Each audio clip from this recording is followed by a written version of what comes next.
Жеңше, қыздардың бәрі бұзылып кеткен қазір. Біз түнде кафеде болдық, кафенің іші түгел қыздар, 8 толмақ қыздар девичник құрып отырып алған.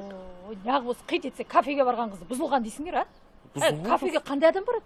Ақшасы бар адам барады. Ақша қайдан болады? Жұмыстан болады. Жұмыс қайдан болады? Оқығаннан, білімнен болады. Көрдің ба?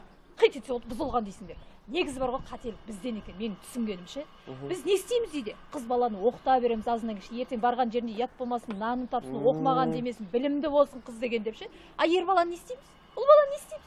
Өлмейді, стройка жасаса да, қой бақса да, еркек қой дейміз. Көрдің ба? Сол үшін қыз бен баланы бірдей оқыту керек.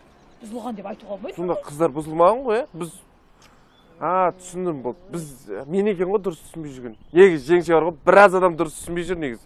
Дұрыс түсінбеу керек емес, айналайын. Бұзылмаған ешкім. Ұл балада, қыз балада бұзылмаған. Просто білім керек. Әлемнің сан түрлі бояуына іштегі сезімдер